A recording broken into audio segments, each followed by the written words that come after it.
Ever wondered if your cat actually feels sorry after knocking your favorite mug off the counter? It's a question every cat owner has asked. While they might not say, "I'm sorry," like we do, cats have their own subtle and fascinating ways of making amends. And today, we're going to decode those secret apologies. First, let's talk about the head boop or bunting. When your cat gently presses their head against you, they're not just being cute. They're releasing facial pheromones, which are like little "I love you" and "we're family" messages. After they've done something naughty, this behavior can be their way of saying, "Hey, are we still cool? I need to reinforce our bond." It's a classic move to repair any social tension they might have caused. Next up is the slow blink. In the feline world, direct eye contact can be seen as a threat. You're sitting on the couch. The air is still a little tense from whatever happened earlier. You haven't quite forgiven them yet. And then, thud, your cat presses the top of their head directly into your arm, or your knee, or your face. You laugh, maybe, or you assume they want something. But watch the timing, because that headbutt arriving in the middle of unresolved tension isn't random. Cats carry scent glands along their forehead, cheeks, and chin. When they press against you, they leave behind their own chemical signature, a behavior called bunting. In everyday moments, yes, it's a form of bonding. But when it appears in the aftermath of conflict, the mechanics of it become something else entirely. Here's what's actually happening. Stress hormones change your scent. Your cat can smell the difference between a calm you and an upset you. And to an animal whose entire perception of safety and belonging is built around chemical signals, your altered scent reads like a fracture in the bond. So they come to you and they rewrite it. They lay their scent over the tension. They're chemically restoring what was disrupted, saying, in the most primal language they have, "This person is still mine. We are still bonded. I am not letting this break us." The key detail is timing. Cats bunt casually. They'll rub against furniture, strangers, door frames. But a headbutt that comes specifically after a conflict, directed specifically at you, carries intention that a casual bunt doesn't. This isn't affection in the way we typically mean it. It's closer to an act of repair, a refusal to let distance settle in. So, when your cat looks at you and slowly closes and opens their eyes, it's a huge sign of trust and affection. They're telling you they feel comfortable and safe with you. After a mishap, a slow blink from across the room is like sending a text that says, "My bad, let's move on." It's their peaceful apology, a non-verbal truce offering. Another common apology tactic is physical closeness. Has your cat ever misbehaved and then suddenly become your shadow, rubbing against your legs or trying to curl up on your lap? Has this ever happened to you? You're upset with your cat. You've given them the cold shoulder, or maybe you haven't fully cooled down yet and then you notice it. A toy, sitting at your feet, on the cushion beside you, sometimes even placed directly on your lap. And you probably thought, "Oh, they want to play." They don't want to play. Cats are not retrieval animals. They don't fetch as a performance of loyalty the way dogs sometimes do. When a cat picks something up and carries it to you, there is always a reason beneath the surface. And behavioral researchers who study feline social dynamics have identified a pattern that's hard to ignore. When the toy delivery happens after a period of tension, after conflict or emotional distance, it mirrors what animal behaviorists call a reconciliation offering. Think about what this toy represents to your cat. It's not just an object. It's the thing they carry around the house at 2 in the morning. The thing they guard and groom. The thing they sleep curled beside. It's the closest thing a domestic cat has to something precious. And they brought it to you. Not because they're oblivious to the tension. Because of it. They're offering the one thing that brings them comfort and safety, in hopes that it might do the same for you. In hopes that maybe it closes the gap between you. That's not instinct. That's effort. How to respond. Pick it up.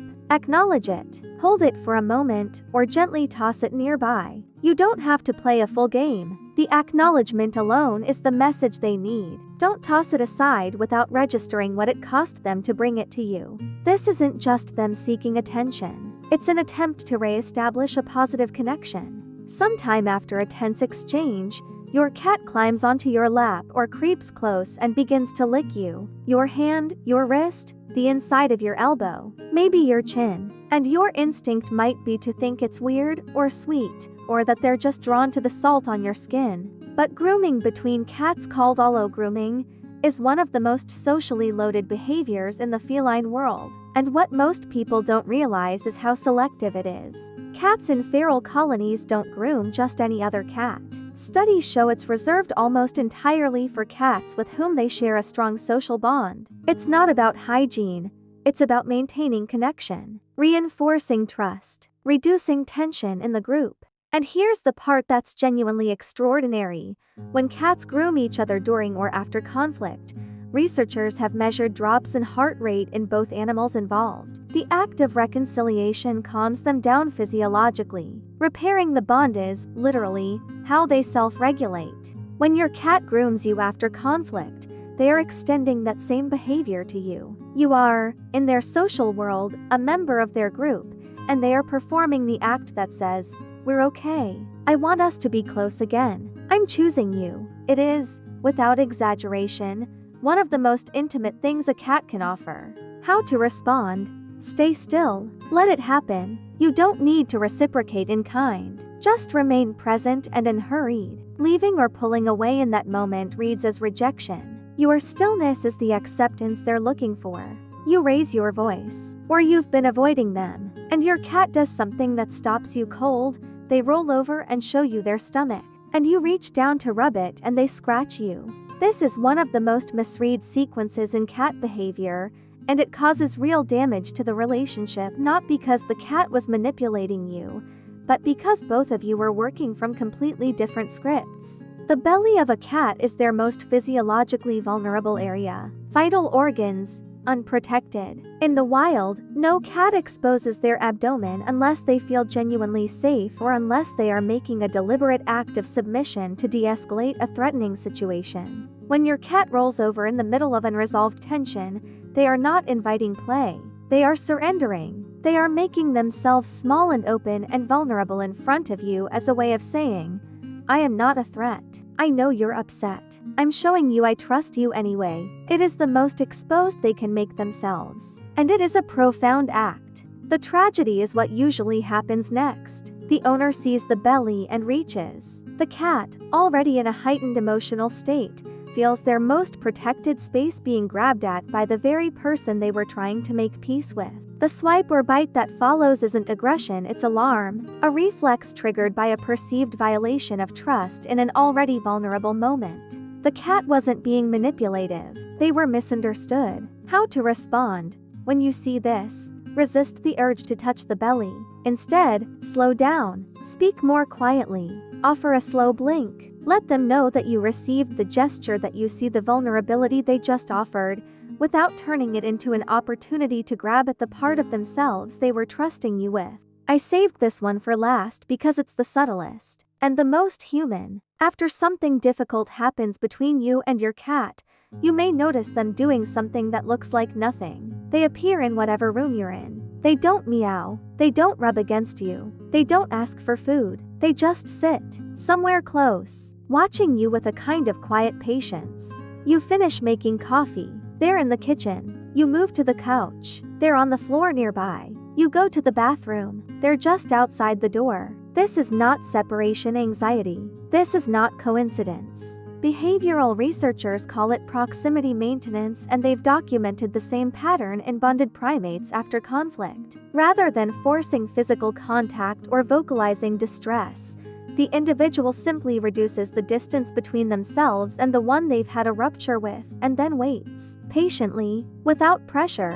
They're saying, "I'm not going to force this. I know we need space, but I'm also not going anywhere. I'll be here, quietly, until things are right between us again." Think about what that takes for a cat, a creature who is, by evolutionary design, solitary, independent, fully capable of walking away from any situation, any room, any relationship, and being completely fine. The fact that they don't, that they choose to stay in your orbit in the difficult moments, without agenda, without demand, that is not nothing. That is everything. And the hardest part of recognizing this behavior is that it looks like indifference. It looks like your cat not caring. which is precisely why so many people miss it and why so many cats spend years offering this quiet apology to owners who never knew to receive it. How to respond?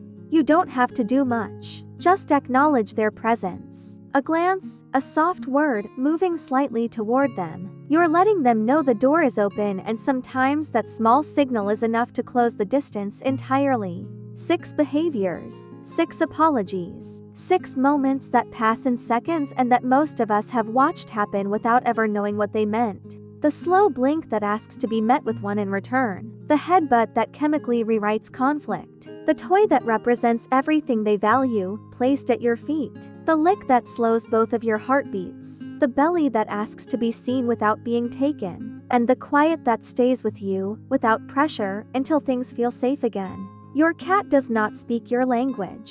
They cannot say "I'm sorry" in any form you would recognize as an apology, but they are speaking in scent, in eye contact, in posture, in proximity all the time. Learning to read that language doesn't just make you a better cat owner, it changes the relationship entirely. Because when your cat reaches out and you reach back, even in the small, silent ways they notice, the bond deepens, the trust compounds, and that quiet, solitary animal who everyone assumes doesn't care that much, they never stopped caring. They just needed someone who knew how to listen. If this helped you see your cat a little differently, if you're already thinking of a moment when they were trying to tell you something and you didn't know it, share this with someone else who loves their cat.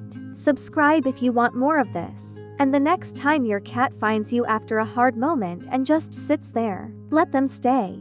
They might feel the relationship has been strained and want to close that distance, both literally and emotionally. They're basically saying, "I know I messed up, but please don't be mad at me. Let's cuddle." And what about purring? While purring often means a cat is happy, they also purr to self-soothe when they're stressed or to appease others. If your cat starts purring loudly after getting into trouble, they might be trying to calm themselves down and also calm you down. It's like their own little peace song, an audible signal that they want everything to be okay between you two. Finally, there's grooming. Sometimes, after a scolding, a cat might start licking your hand or arm. This is a behavior they learned from their mothers, a sign of care and comfort. By grooming you, they are treating you like family, trying to smooth things over and show you that you're still their favorite person. So, the next time your furry friend causes a little chaos, watch closely. Their apology might not be in words, but in a gentle head boop, a soft purr, or a loving slow blink. Understanding their language deepens the incredible bond we share with these amazing animals.